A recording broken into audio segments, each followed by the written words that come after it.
नमस्कार.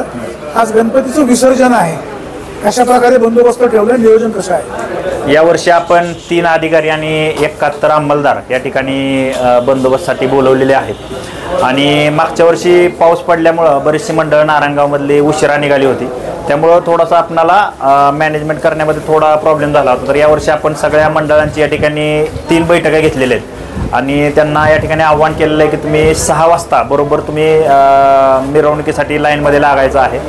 आणि प्रत्येक चौकामध्ये आपण जे प्रत्येक मंडळ जे आहे त्यांनी आपल्या बस स्टँडला वळसा घालून मगच आपण लाईनमध्ये लागायचं अशी या ठिकाणी व्यवस्था केलेली आहे. प्रत्येक ठिकाणी आपण बॅरिगेड्स लावलेले आहेत, दोऱ्या लावलेले आहेत, बंदोबस्त लावलेला आहे. कुठल्याही बाजूने मंडळ आलं तरी ते बस स्टँडला वळसा घातल्याशिवाय ते मंडळ या ठिकाणी लाईनमध्ये लागणार नाही. दुसरी गोष्ट, 6 वाजण्यापूर्वी त्यांना तुम्ही प्रत्येक मंडळाने या ठिकाणी लाईनमध्ये लावण्याचं या ठिकाणी आव्हान केले आणि सगळ्याच मंडळांनी त्याला पॉझिटिव्ह आपल्याला या ठिकाणी रिस्पॉन्स दिलेला आहे. दुसरी गोष्ट, आपण छत्रपती शिवाजी महाराज चौक आणि पूर्ववैस या ठिकाणी 10-10 मिनिटाचा टाईम लावलेला आहे. प्रत्येक मंडळांनी महिनाभर ते लोक मेहनत करत असतात, तर त्यांना वाजवण्यासाठी भरपूर वेळ मिळावा अशा हिशोबाने प्रत्येक चौकामध्ये त्यांना आपण त्या 2 चौकामध्ये 10-10 मिनिटाचा या ठिकाणी आपण वेळ दिलेला आहे, जेणेकरून प्रत्येक मंडळांना त्यांचा तो परफॉर्मन्स करता यावा अशा हिशोबाने नियोजन केलेलं आहे.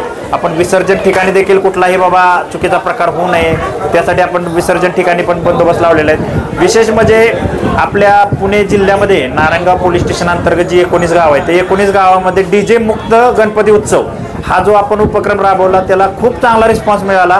आत्तापर्यंत तरी एकही गावामध्ये DJ वाजलेलं नाही. यापुढे देखील ह्या शेवटचा दिवस ह्याच्यामध्ये DJ वाजणार नाही याची आम्हाला खात्री आहे. आणि खरंच लोकांमधून आम्हाला खूप त्याबद्दल चांगला रिस्पॉन्स येतोय की साहेब ही नारायणगाव पोलीस स्टेशनने जी DJ मुक्त गणपती उत्सवाची जी भूमिका मांडली त्याचं सर्व स्तरातून या ठिकाणी कौतुक होत आहे. आणि सगळ्या लोकांनी याला सपोर्ट केलेला आहे. मग ते राजकीय लोक असतील, शिक्षक असतील, बरेचसे मंडळाचे अध्यक्ष असतील, ते बऱ्याचशा लोकांनी या ठिकाणी ह्या उपक्रमाला पॉझिटिव्ह रिस्पॉन्स दिलेला आहे. आणि शेवटचा दिवस देखील आमचा अशाच पद्धतीने लोक DJ मुक्त गणेश उत्सवाला चांगलं सहकार्य करतील अशी आम्हाला या ठिकाणी अपेक्षा आहे. सर, पावसाळी वातावरण आहे, गणपतीचं विसर्जन नदीमध्ये होणार आहे, कार्यकर्त्यांना काय आव्हान करायचं? आपण नदीच्या ठिकाणी जे पोहण्यामध्ये एक्सपर्ट लोक आहेत, तसे रेस्क्यू टीमची जी लोक आहेत तीच लोक त्या ठिकाणी आपण ठेवलेले आहेत. प्रत्येक मंडळाने आपला गणपती विसर्जन घाटावरती दिल्यानंतर ती जी लोक नेमलेली आहेत त्यांच्या ताब्यात तो गणपती द्यायचा आहे.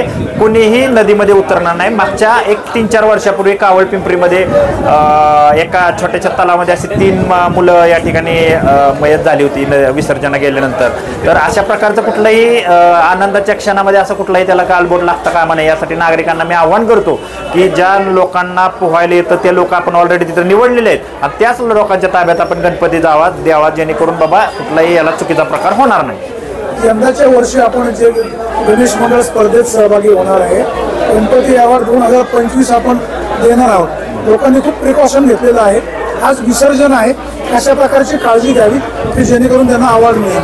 मागच्या वर्षी देखील आपण हा गणराय अवॉर्ड 2024 हा उपक्रम राबवला होता, परंतु इलेक्शन असल्यामुळे आपण ते अवॉर्ड डिक्लेअर केले नव्हते.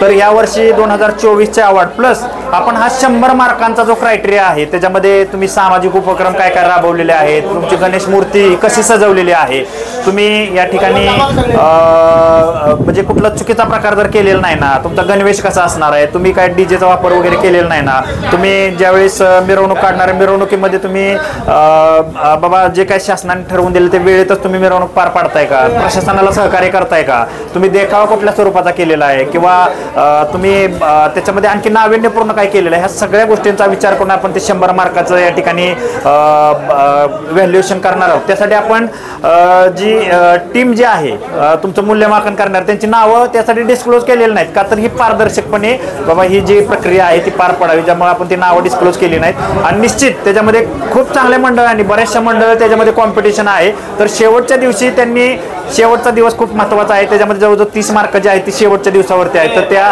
मंडळांना मी आव्हान करतो की शेवटच्या दिवशी तुम्ही DJचा वापर करू नका, पोलिसांशी किंवा प्रशासनाची हुज्जत घालू नका, वेळेमध्ये तुम्ही मिरवणूक सुरू करा, वेळेत संपवा. जे तुम्ही देखावे करताय त्याच्यामध्ये समाजात काहीतरी प्रबोधन होणारा देखावा असावा. तुमच्यामध्ये जे कुणीही व्यसन करून यामध्ये मिरवणुकीमध्ये सहभागी होऊ नका असं एकंदरीत सगळ्या मी लोकांना आव्हान करतो, जेणेकरून नारायणगाव मधला गणेशोत्सव हा पुणे जिल्ह्यासाठी आदर्श गणेशोत्सव साजरा व्हावा या ठिकाणी आमची अपेक्षा आहे. गणपती उत्सव गेले 10 दिवस पार पडला, कायदा सुव्यवस्था सगळ्यांनी व्यवस्थित पाळलेला आहे. आजचा विसर्जनाचा शेवटचा दिवस आहे.